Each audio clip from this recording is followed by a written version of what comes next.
Bab 9. Saya harus berbuat apa? Teknik berpidato. Pidato sama saja seperti hal lain di dunia. Selalu ada saat pertamanya. Orang-orang, bahkan orang yang sangat hebat sebagai pembicara dalam percakapan sehari-hari, sering sangat takut saat harus berpidato untuk pertama kalinya. Beberapa orang masih takut berpidato, walau sudah berkali-kali melakukannya. Kita sepertinya yakin bahwa pasti ada kekuatan mistis dalam public speaking, semacam ilmu rahasia yang membuat orang bisa menjadi pembicara yang baik. Ada banyak buku tentang masalah ini. Mungkin Anda merasa perlu mencapai suatu gelar sebelum dapat berdiri di mimbar. Saya menyampaikan pidato berkali-kali dalam setahun di hadapan berbagai macam kelompok. Rahasia, saya sederhana saja, yaitu saya anggap public speaking tidak berbeda dengan jenis pembicaraan lain, yaitu merupakan cara untuk berbagi gagasan dengan orang lain. Dalam beberapa hal, pidato lebih mudah daripada percakapan sehari-hari, karena Anda sepenuhnya menguasai arah pembicaraan, tapi Anda harus mempunyai sesuatu yang harus Anda sampaikan. Anda dapat mengelak seperti dalam pembicaraan sehari-hari. Inilah kunci pertama untuk menjadi pembicara publik yang sukses. Bicarakanlah hal yang Anda pahami. Kedengarannya sudah jelas, tetapi banyak pembicara pemula membuat kesalahan dengan mengambil pokok bahasa yang tidak sepenuhnya mereka pahami.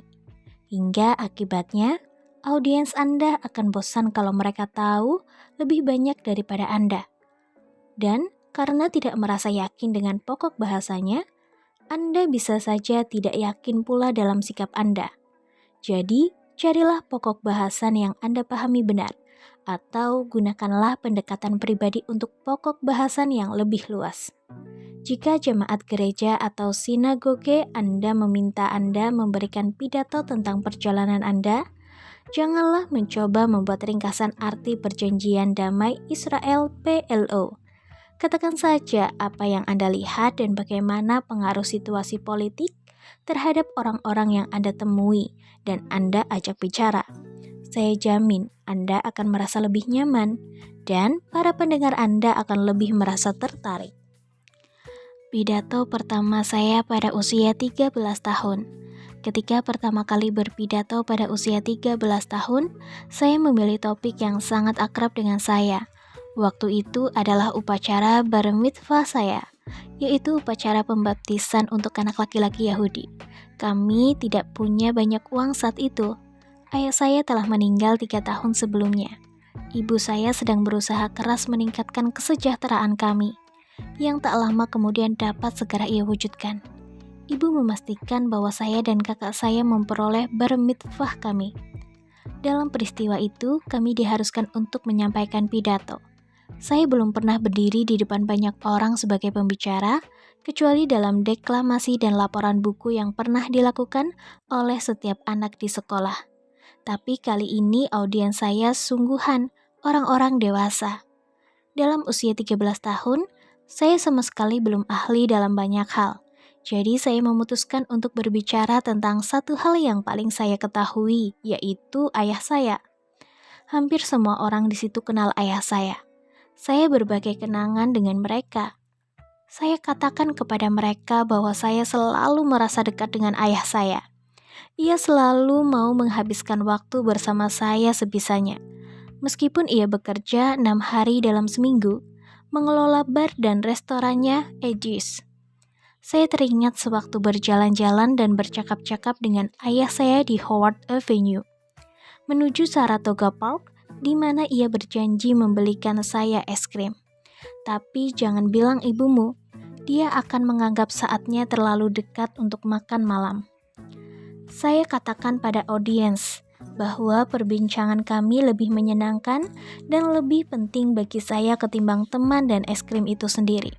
Ayah bercerita tentang Yankes dengan Joe DiMaggio-nya, tentang menghadiri pemakaman Lou Gehrig pada tahun 1941. Ia bertanya apa yang saya pelajari di sekolah hari itu. Dia berkata pada saya, betapa bahagianya ia tinggal di Amerika, tidak di Rusia, yang ditinggalkannya ketika berusia 20 tahun.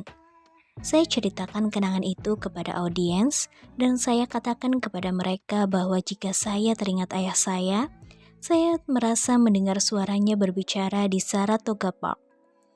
Memilih kenangan bersama ayah saya sebagai bahan pembicaraan di upacara bar mitzvah adalah pilihan logis bagi saya. Ia pantas saya kenang untuk upacara semacam itu. Dan dari sudut pandang pembicara publik, itu merupakan topik yang saya sukai, saya pahami, dan dapat saya bicarakan dengan penuh keyakinan. Beberapa orang dewasa memuji saya setelah saya selesai berpidato, dan saya merasa senang berbagi kenangan dengan mereka. Itu menjadi salah satu pengalaman yang meyakinkan saya untuk memilih profesi sebagai pembicara. Pendekatan pramuka. Kunci kedua untuk menjadi pembicara yang baik adalah mengikuti moto pramuka. Persiapkan diri. Jika Anda akan membicarakan topik yang benar-benar Anda pahami, seperti saya sarankan tadi, persiapan pidato tidak akan terlalu sulit. Anda akan mampu menyusun pikiran Anda dengan lebih mudah dan lebih efektif jika Anda mengingat struktur pembicaraan berikut ini. Pertama, katakan kepada mereka apa yang akan Anda bicarakan. Kedua, katakan isi pembicaraan Anda. Ketiga, katakan kepada mereka apa yang telah Anda bicarakan. Jika sebelumnya Anda memberitahu audiens apa yang akan Anda bicarakan, mereka akan lebih mudah mengikuti isi pidato Anda. Di bagian akhir, cobalah merangkum butir-butir penting dengan kata-kata yang sedikit berbeda dengan yang digunakan dalam pembukaan. Persiapan. Saya beruntung karena sering memberikan pidato, sehingga saya tidak harus menghabiskan banyak waktu untuk membuat persiapan. Jika saya diminta menjadi pembicara, audiens biasanya ingin mengetahui sesuatu yang sangat akrab dengan saya. Topik yang sedang hangat di masyarakat, misalnya pengaruh talk show dalam dunia politik, Clinton, Bush, Perot, dan kandidat-kandidat presiden lainnya.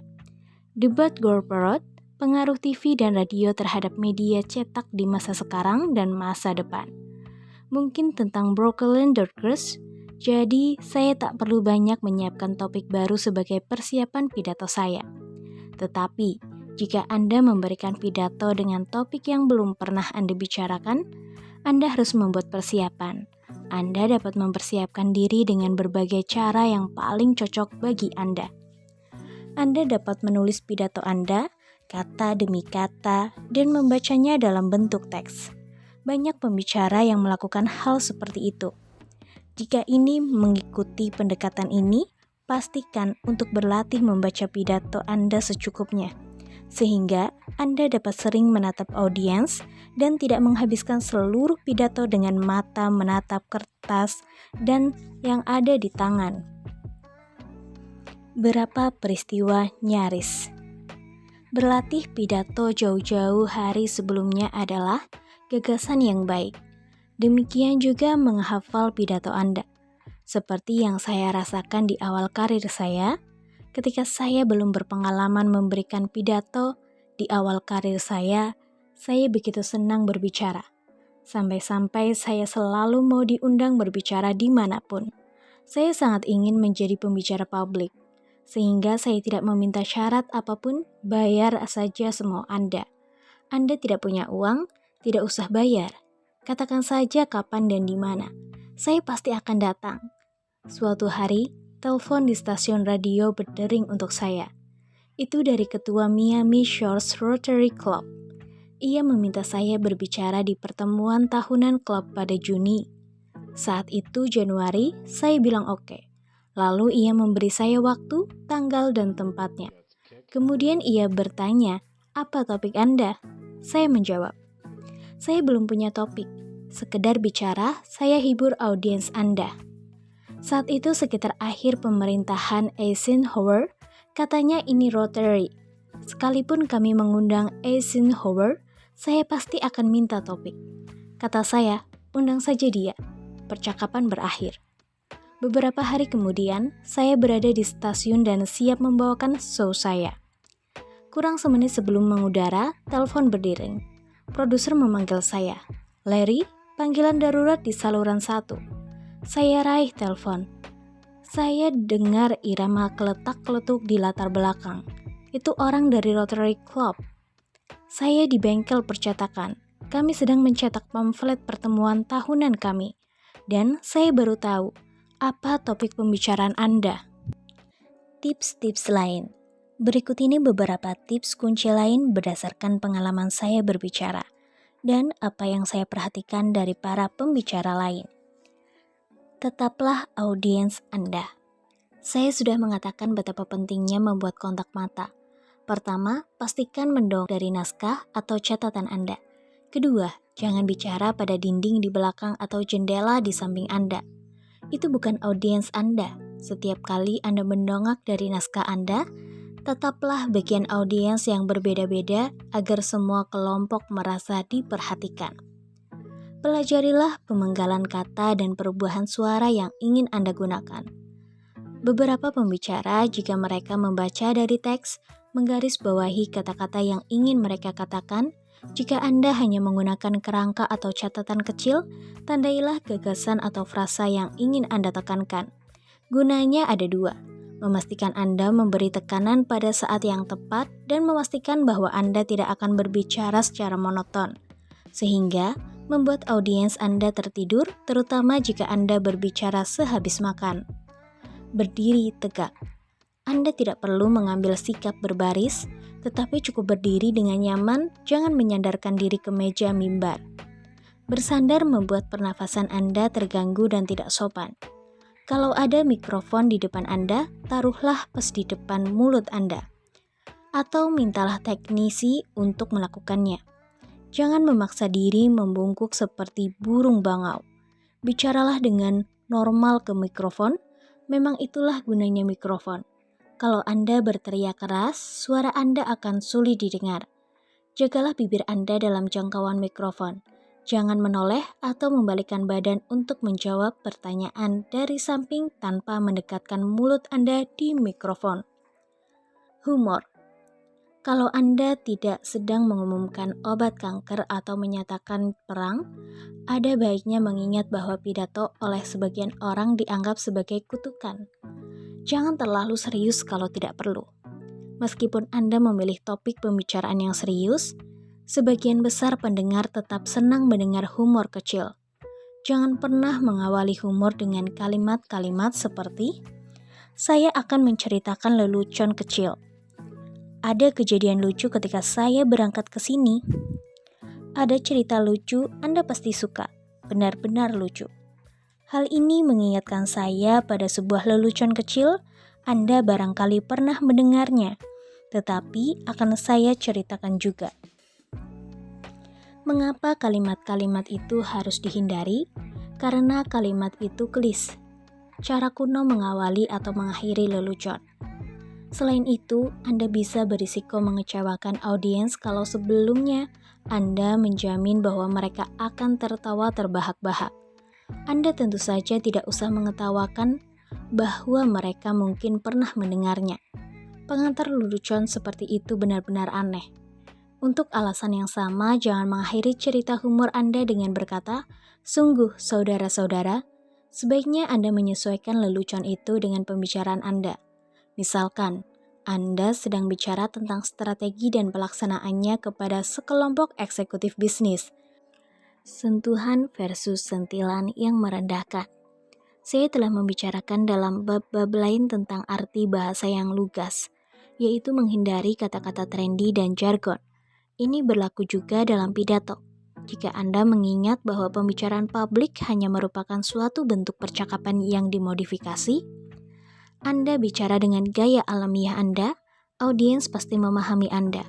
Mereka akan merasa bahwa Anda berbicara kepada mereka, bukan bicara di awang-awang. Janganlah terlalu jauh melambung dan cobalah menggunakan bahasa sehari-hari. Bahkan, di zaman yang serba permisif, kata-kata makian atau hujatan yang melecehkan siapapun yang barangkali menjadi pendengar Anda akan lebih merugikan Anda daripada membantu. Karena itu, kalau Anda biasa bicara kasar, Anda harus menyesuaikan cara bicara Anda. Meskipun misalnya pendengar Anda tidak peduli jika Anda mengatakan brengsek, Ia akan merasa tidak enak kalau tahu bahwa ungkapan Anda membuat istri yang ada di sampingnya merasa tak enak.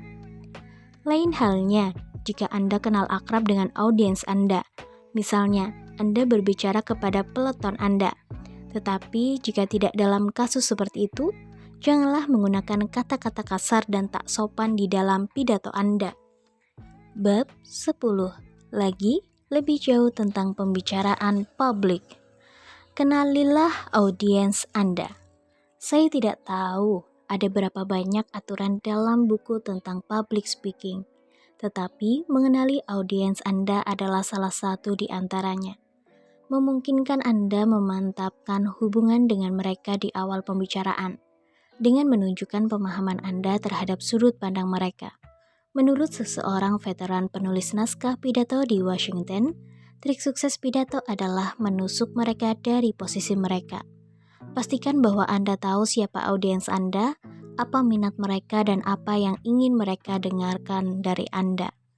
Kalau Anda belum mengenal kelompok calon pendengar Anda, sebagian persiapan Anda hendaknya adalah menanyakan berbagai hal jauh hari sebelumnya. Teman lama saya dari Brooklyn, Sam Levinson, melakukan ini dengan sangat sukses. Ia sering menjadi tamu dalam The Ed Sullivan Show dan sangat sukses di berbagai kelab malam sebagai tukang cerita yang lucu. Daya tariknya terletak pada kemampuannya untuk tampil sebagai orang kebanyakan, seperti halnya orang-orang menjadi audiensnya. Sam memantapkan hubungan dengan audiensnya dengan mengatakan bahwa ia berasal dari keluarga biasa, dengan ayah yang harus bekerja keras untuknya, dan bahwa Sam kecil bercita-cita menjadi seorang guru. Secara nyata, Sam menekankan poin itu ke dalam penampilannya. Rambut pendek, kacamata, kemeja putih, dasi kupu-kupu, jas konservatif, double-breasted, yang dikancing di tengah-tengah. Ia berkata kepada audiens, "Ketika masih muda, ayah saya datang ke negeri ini karena dia mendengar bahwa Amerika adalah tanah harapan, di mana jalan-jalan diaspal dengan emas, tapi ketika sampai di sini, dia menemukan 3 hal. Pertama, jalan-jalan tidak diaspal dengan emas. Kedua, jalan-jalan tidak diaspal sama sekali. Ketiga, dia dipaksa untuk mengaspalnya."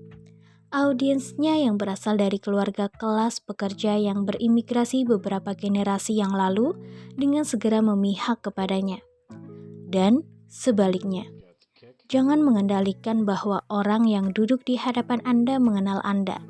Shirley Povich, kolumnis, pemenang penghargaan dari Washington Post, dan ayah raja televisi Maury Povich, mengetahui hal ini dari pengalamannya.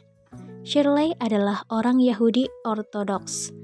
Ketika masih menjadi salah satu selebritas paling terkemuka di New York, dia diundang untuk bicara pada pertemuan B'nai B'rith. Ia memulai pidatonya di hadapan audiens yang seluruhnya Yahudi dan berkata, "Saya senang berada di sini karena bagaimanapun beberapa teman di." Audiens duduk tertegun. Diam tidak bereaksi, tersinggung karena pembicaraannya telah menggunakan kata-kata yang sensitif itu. Shirley segera menyadari sebabnya. Tak seorang pun tahu bahwa dia juga orang Yahudi. Dengan cepat ia menambahkan, "Termasuk semua saudara saya." Ia menceritakan hal ini kepada teman kerjanya di Washington Post keesokan harinya. Itu rasanya seperti inspirasi dari Tuhan. Setelah itu, saya menguasai mereka dalam genggaman telapak tangan saya. Menghadapi penolakan. Kadang-kadang Anda dapat menguasai audiens dengan mengatakan sesuatu yang tidak terduga. Saya pernah memberikan pidato kepada audiens, gabungan antara jaksa dan para petinggi polisi. Saya mendapat telepon dari almarhum Dick Gerstein, yang selama bertahun-tahun menjadi pengacara distrik di Miami. Katanya, "Larry, saya punya masalah besar. Kami akan mengadakan 2 pertemuan besar dengan para pejabat penegak hukum. Asosiasi Pengacara Distrik Nasional dan Asosiasi Internasional Para Pimpinan Polisi. Keduanya sama-sama diselenggarakan pada Senin malam. Jadi, mereka memutuskan untuk menggabungkan menjadi makan malam besar di Fontainebleau. Apa masalahnya?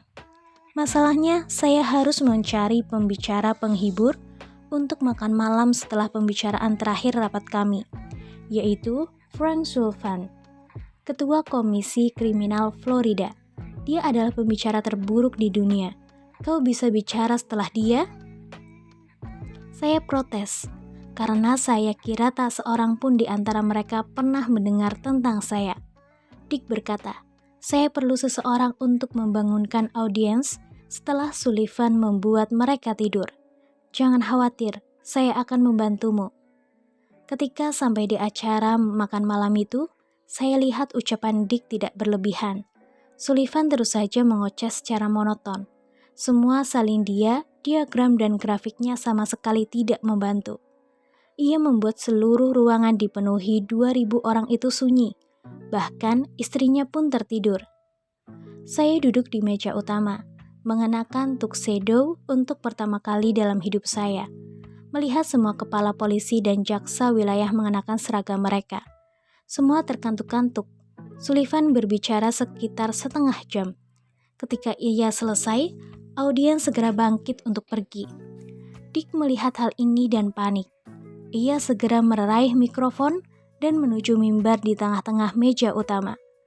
Dan dengan cepat berkata, sebelum Anda pulang, teman saya, Larry King, sedikit membantu. Sekarang giliran saya yang panik. Audiens belum pernah mendengar tentang saya. 2.000 orang baru saja dicekoki dengan pidato terburuk dalam sejarah dunia pembicaraan. Mereka lelah dan ingin segera kabur dari situ. Saya berjalan menuju pengeras suara dan mengatakan sesuatu yang tidak dapat saya lakukan lagi sekarang.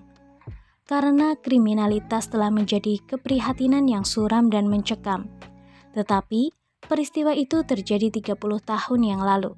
Dengan tegas saya katakan, Ladies and gentlemen, saya adalah seorang penyiar. Dalam dunia penyiaran, kami mempunyai doktrin keadilan yang disebut aturan kesamaan waktu. Kita harus memberi kesempatan yang sama, panjang kepada yang pro maupun yang kontra terhadap suatu pandangan. Saya benar-benar memegang keyakinan ini. Kita baru saja mendengar Mr. Frank Sullivan bicara tentang perlawanan terhadap kejahatan. Sejalan dengan doktrin keadilan itu, saya di sini akan bicara memihak kepada kriminalitas. Semua orang terdiam. Anda dapat mendengar lencana jatuh? Dengan segera saya memperoleh perhatian mereka. Cuma, sekarang saya harus memikirkan apa yang harus saya katakan selanjutnya. Lalu saya berkata, berapa banyak orang dalam ruangan ini yang ingin menetap di Butte, Montana? Tidak ada yang mengangkat tangan. Saya melanjutkan, Butte, Montana mempunyai laju kriminalitas terendah di antara dunia barat. Tahun lalu tidak ada kejahatan di Butte, Montana, tetapi tak ada orang yang ingin pergi ke sana. Kemudian, saya mengajukan 2 pertanyaan dan langsung menjawabnya.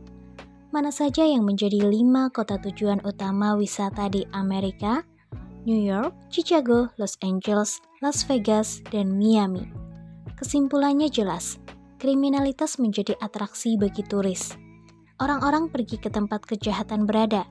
Istri Sullivan bangun. Satu keuntungan besar lainnya, jika Anda perhatikan, adalah bahwa uang akan tetap tinggal di dalam. Pemerintahan federal tidak akan campur tangan, tukang judi lokal akan pergi ke restoran lokal, uang tetap di dalam wilayah.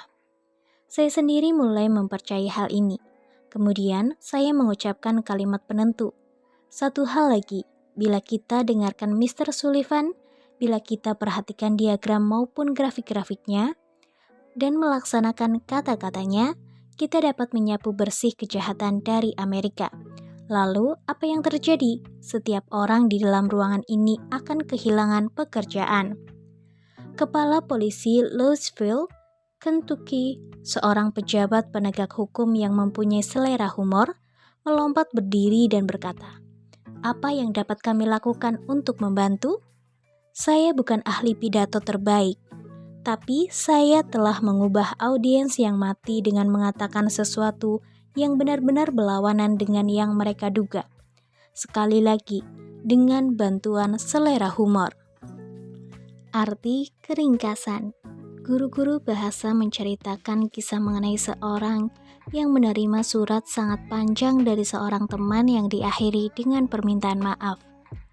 Maafkanlah saya atas surat yang terlalu panjang ini. Tulis temannya itu. Saya tidak punya waktu untuk menulis surat pendek. Memang, tidak mudah untuk menyingkat pembicaraan atau tulisan, khususnya mengenai topik yang banyak Anda ketahui seluk-beluknya. Tetapi, dalam segala jenis komunikasi, sebaiknya sediakan waktu untuk menyingkat pesan Anda ke pokok-pokok yang penting saja. Penekanan pada keringkasan menjadi lebih penting lagi saat Anda menyampaikan pidato. Ungkapan dalam bisnis pertunjukan, sadarlah kapan harus berhenti. Berlaku juga di sini. Pembicara publik terbaik selalu tahu kapan harus berhenti. Abraham Lincoln, pidato Gettysburg berlangsung kurang dari 5 menit. Di suatu hari pada November 1863, ia harus bicara di depan publik. Sebelum dia bicara, seorang orator paling terkenal, Edward Everett, yang menghabiskan waktu 2 jam, kita tahu pidato mana yang dikenang sampai sekarang. Everett mengakui kehebatan Abraham Lincoln ketika mendengarnya. Kemudian, ia mengirim surat kepada Lincoln. Saya akan senang sekali seandainya dapat menyampaikan gagasan inti dalam 2 jam pidato saya, seperti yang Anda lakukan hanya dalam 2 menit. Beberapa pidato terpanjang yang pernah diberikan kepada publik Amerika adalah pidato-pidato penyambutan presiden baru. Pidato seperti itu biasanya membuat audiens mengantuk. Tapi seorang presiden baru, William Henry Harrison, benar-benar membunuh dirinya sendiri karena bicara terlalu panjang. Harrison menyampaikan pidatonya selama lebih dari 1 jam. Dalam suhu beku pada tanggal 4 Maret 1841, dia terserang pneumonia dan meninggal sebulan kemudian. Carl Sandburg, penulis, penyair, dan sejarawan terkenal yang memenangkan penghargaan Pulitzer atas laporannya tentang pemerintahan Lincoln, berkata kepada kawan-kawannya tentang pidato inaugural Kennedy. Ini katanya, adalah Lincolnisme. Kennedy berbicara kurang dari 15 menit. Winston Churchill bicara lebih pendek dari itu. Di awal Perang Dunia II, ia diminta bicara di depan alma maternya, sekolah anak-anak teladan di dekat London. Churchill sedang berada dalam puncak karir publiknya. Sebagai pemimpin terhormat dan pemberi semangat di masa perang untuk Eropa yang rakyatnya memikul beban, serangan kelilat London yang dilakukan oleh Hitler selama lebih dari 2 tahun, menghadapi begitu banyak rintangan melawan tentara Jerman. Inilah nasihat yang diberikan kepada anak-anak sekolah Harrow School pada 29 Oktober tahun 1941. Pantang menyerah kalah, pantang, pantang, pantang, pantang. Entah besar atau kecil, pandai atau bodoh, pantang menyerah kalah, kecuali pada kehormatan dan akal sehat. Kemudian ia duduk. Itulah keseluruhan pidatonya. Guys, kita tahu dari bagian-bagian buku ini bahwa pembicara besar juga mengikuti hukum fundamental mengenai berbicara yang baik. Hukum ini dirangkum dalam singkatan KISS, yang berarti Keep It Simple Stupid.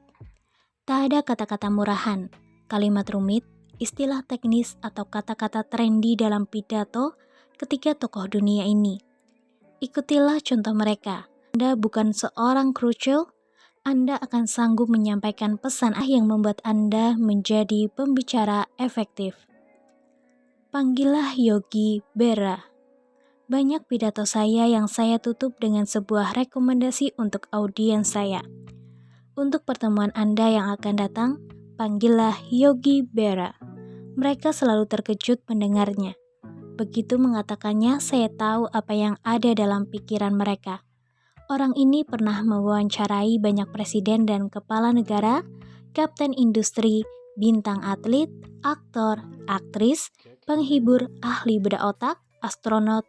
Kenapa dia menyuruh kita memanggil Yogi Berra? Tentu ada alasannya. Yogi Berra adalah orang yang bijaksana. Ia bicara dengan perumpamaan. Sepintas, perumpamaannya serasa tidak masuk akal, tetapi dari dalamnya muncul kebenaran yang sesungguhnya. Bab 11. Perlakuan kejam dan luar biasa. Teknik bertahan di radio dan televisi. Pendekatan saya untuk percakapan di udara. Saya menganggap show malam saya di CNN sebagai percakapan di depan kamera. Saya tidak menganggapnya sebagai konfrontasi. Ini berbeda dengan beberapa pewawancara lain seperti Sam Donaldson. Saya rasa Anda tidak perlu menghadapi tamu Anda dengan sikap menyerang atau seperti seorang jaksa penuntut. Untuk mendapatkan jawaban yang solid dan substantif, saya lebih suka bersikap ramah, mengikuti tamu saya sehingga merasa dekat secara pribadi. Dengan demikian, menghasilkan wawancara yang selain informatif juga menarik untuk ditonton. Tidak akan ada gunanya bagi saya ataupun bagi tamu saya jika wawancara itu tidak memberitahukan apapun. Karena itu, wawancara kami harus informatif. Pada gilirannya, wawancara tidak akan informatif jika tidak menarik, karena para penonton akan segera pindah ke saluran lain. Saya sudah menyebutkan wawancara saya dengan Dan Quayle, yang katanya akan mendukung anak perempuannya seandainya putrinya itu harus melakukan aborsi. Mendengarkan dengan seksama menjadi kunci dalam kasus itu. Kendati demikian, ada satu faktor lain, yaitu bahwa Anda mampu memancing jawabannya dengan cara yang pas bagi Anda berdua. Kemauan Anda untuk terus berusaha dan kebijaksanaan Anda dalam mengajukan pertanyaan dengan cara yang baik bagi orang yang Anda wawancarai akan memberi Anda kemampuan untuk mengorek jawaban. Saya mempunyai pengalaman yang sama dengan Joe DiMaggio. Saya sedang menyiarkan show Radio Miami. Saya di kapal kelab malam Surfride 6 ketika Joe Junior datang bersama seorang teman.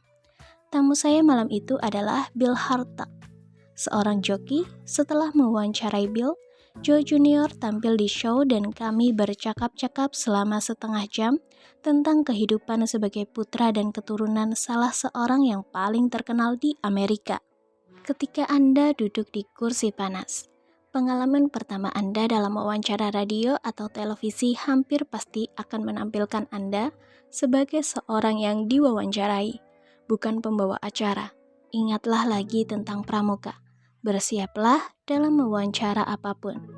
Rahasia pertama keberhasilan adalah memastikan kontrol Anda terhadap wawancara, bukan orang lain. Entah itu dalam wawancara kerja, untuk laporan di koran, atau dalam media elektronik. Anda dapat memperoleh kontrol dengan memastikan bahwa Anda mempunyai pengetahuan menyeluruh tentang pokok bahasanya. Kemudian mengingatkan diri bahwa Anda jauh lebih tahu tentang pokok bahasan itu daripada orang di depan meja atau mikrofon Anda. Jika itu wawancara berita, ingat, tidak ada yang mengharuskan Anda menjawab setiap pertanyaan atau memberikan jawaban sedetail-detailnya seperti yang diinginkan oleh pewawancara. Bahkan tidak ada keharusan untuk penerimaan wawancara. Seperti dalam banyak hal lain, mengalihkan pertanyaan dengan humor ketika Anda merasa terdesak sering dapat membuat wawancara Anda berhasil.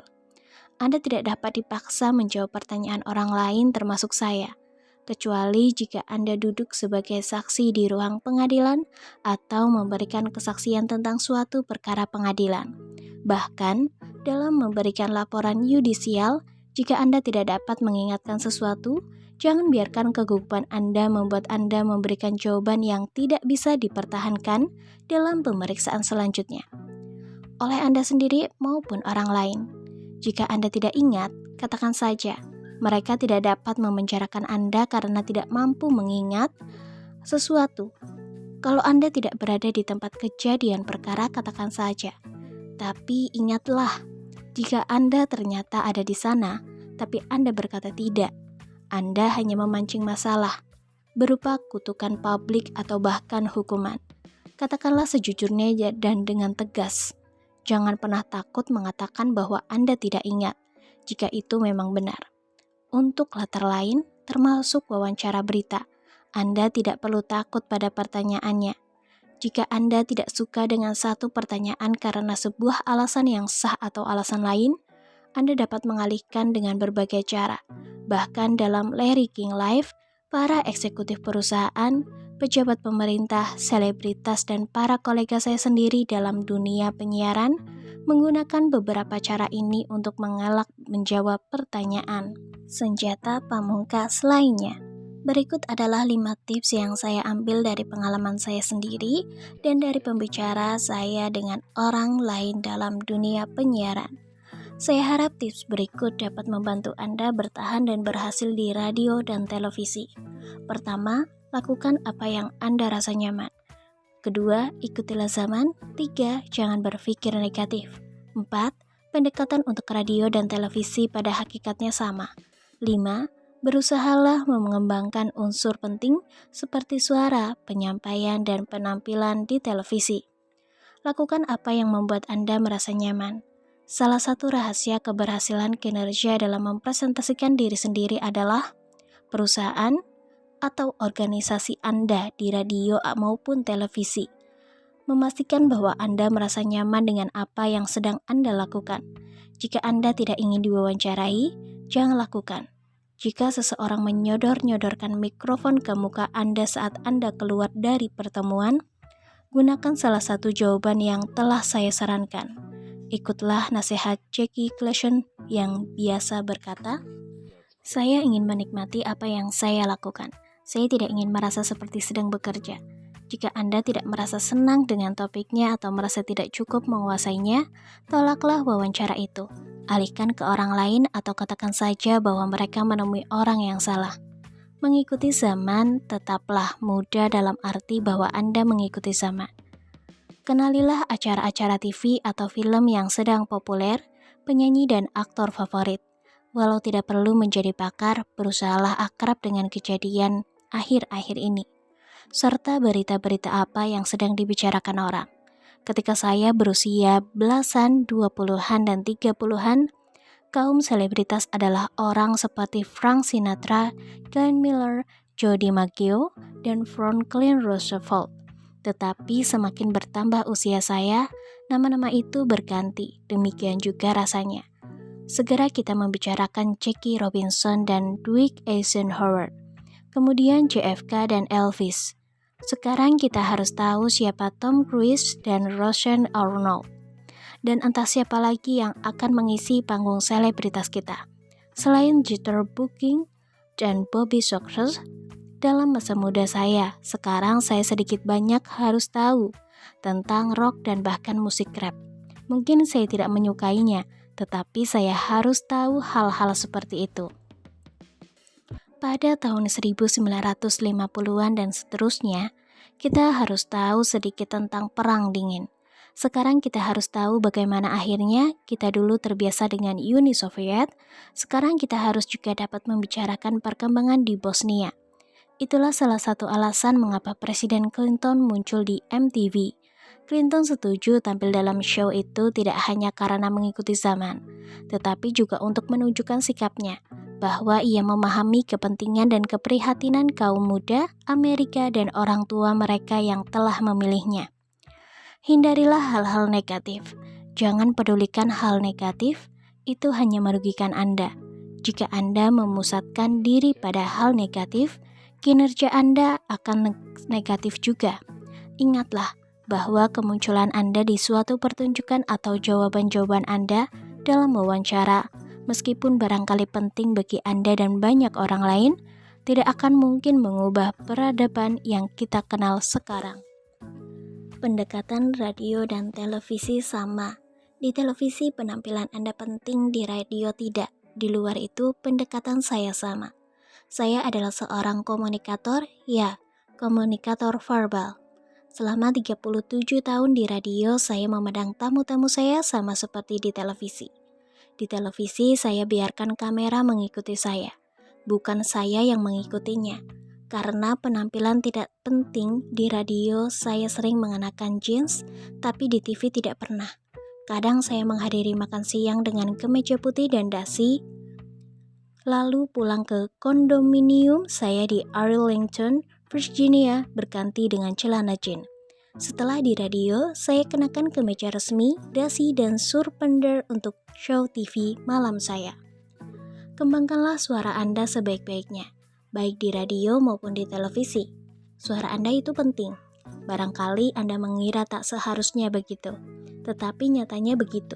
Suara itu penting, suara Anda saat bicara mencerminkan ciri khas dan otoritas Anda. Memang, beberapa orang sangat berhasil di dunia penyiaran tanpa suara yang hebat. Edwin Newman adalah contohnya. Demikian juga Red Barner, tetapi mereka adalah pengecualian. Mereka mampu mengatasi ketidakhebatan suara mereka dengan memproyeksikan diri mereka dengan ciri khas dan otoritas mereka.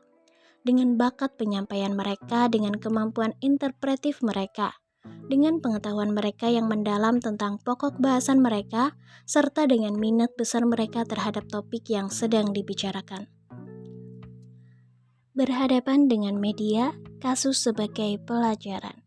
Berikut ini sebuah contoh bagaimana suatu organisasi yang mengalami kejadian buruk menghadapi media dengan terus terang dan tidak hanya mampu bertahan, tetapi juga berhasil memperbaiki reputasinya.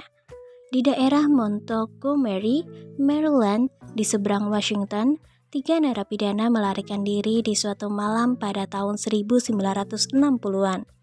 Keesokan harinya, petugas penerangan wilayah itu memanggil semua surat kabar serta stasiun radio dan televisi di Washington dan kota satelit Maryland. Kepada halangan media yang diundang untuk menghadiri konferensi pers dan kunjungan ke penjara.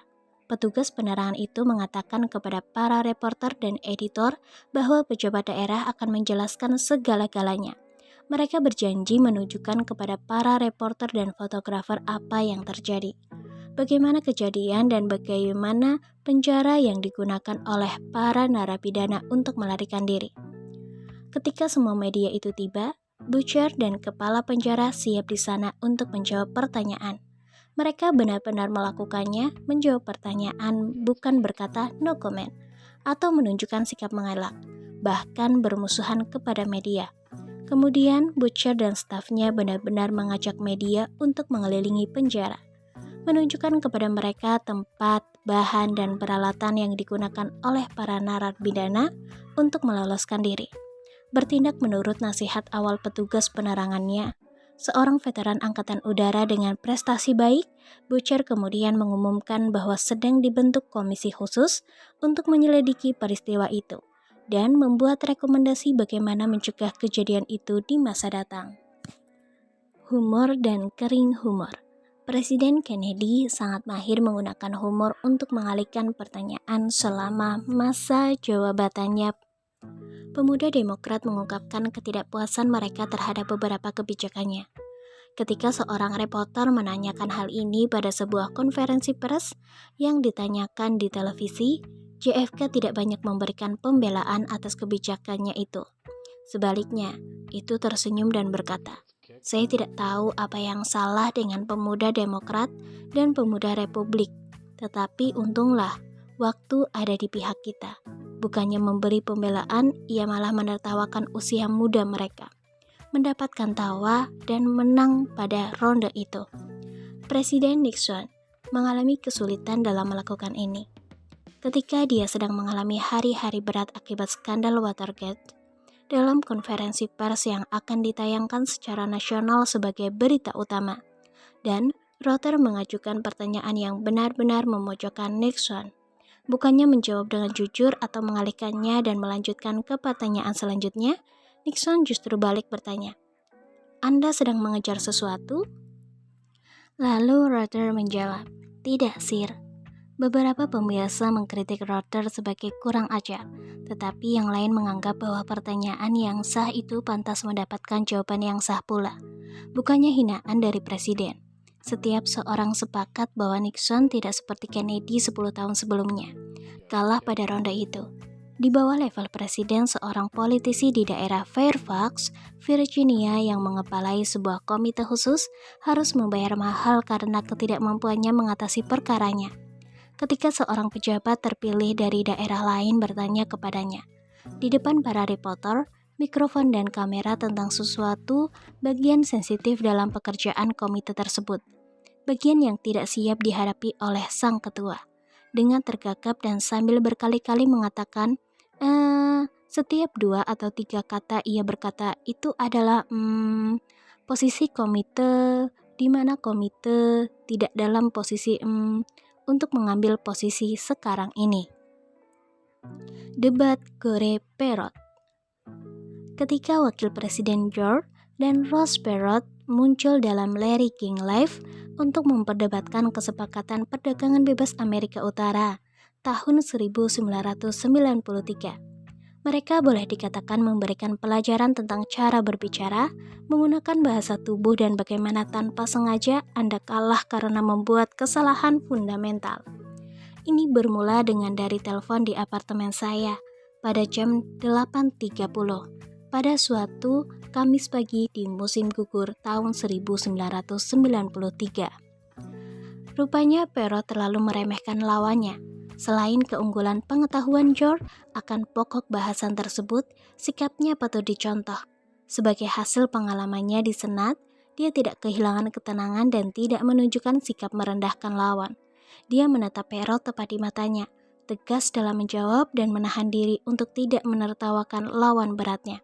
Sebaliknya, Perot tampil temperamental, memaksakan diri untuk terlihat ganas, sambil mencela program NAFTA itu.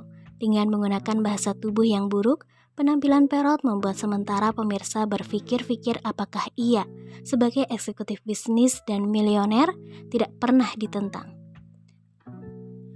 Presiden Clinton mengomentari hal itu dalam suratnya kepada saya ketika American Friends dari Universitas Hebrew memilih saya sebagai pemenang Scoopes Award tahun 1994. Dengan nada ringan, Clinton membayangkan bagaimana seandainya bapak-bapak pendiri bangsa menuliskan konstitusi pada masa ini.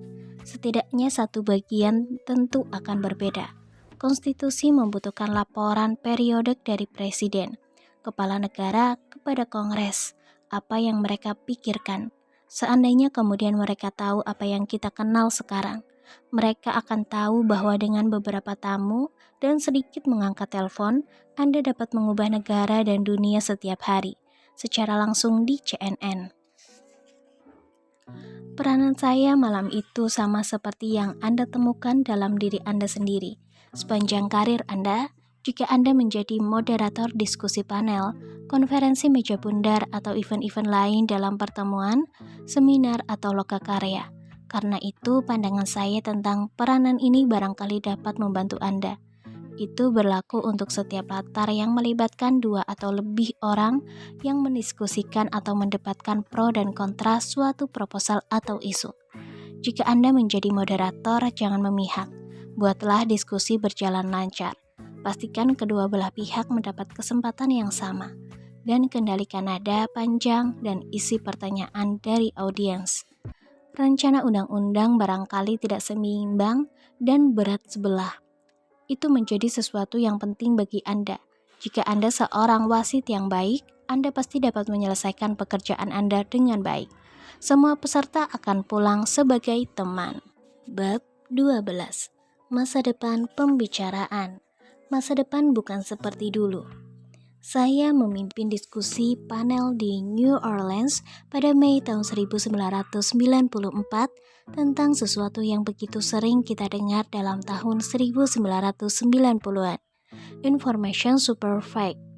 Panel yang disponsori oleh Newsbreak New York, Inc. di Hernando, Virginia di dekat Washington, benar-benar merupakan peristiwa menarik. Sebagai pembicara, Newsbreak menarik perhatian para eksekutif perusahaan terkemuka dalam bidang ini. Diskusi mereka membekas satu pikiran mendalam sementara pesawat saya bertolak menuju Washington. Masa depan bukan lagi seperti biasanya. Itu tidak dimaksudkan sebagai kalimat manis atau permainan kata-kata yang pandai. Kesimpulan itu akan Anda peroleh seandainya Anda ikut duduk di samping saya dan mendengarkan para eksekutif yang merupakan pakar mengenai cara kita berkomunikasi sekarang ini. cara yang kita lakukan di masa datang, dan berbagai perubahan fundamental yang dibawa ke dalam kehidupan kita. Apakah berbicara akan ketinggalan zaman? Beberapa orang khawatir bahwa dengan begitunya banyak informasi yang dilakukan melalui sedemikian banyak media elektronik, seni percakapan akan menjadi kuno. Saya justru mengatakan sebaliknya. Kita akan lebih banyak berbicara daripada sebelumnya karena adanya peralatan baru. Percakapan akan selalu ada. Selama masih ada manusia, kenyataannya dalam konferensi itu, saya dikejutkan dengan pemikiran bahwa apapun teknologi yang membawa kita ke abad 21, kalimat pertama dari buku ini akan tetap berlaku. Kita semua harus berbicara. Dengan semua penemuan serta pengembangan perang bintang di depan kita, keberhasilan akan selalu kembali ke asalnya. Entah Anda duduk berseberangan dengan seseorang di meja atau mengetik pesan melalui jaringan komputer, prinsip berbicara yang baik tetap sama. Semua itu menyangkut hubungan dengan orang lain. Persiapan, mengenali audiens dan membuatnya sederhana akan selalu membuat Anda menjadi pembicara yang sukses.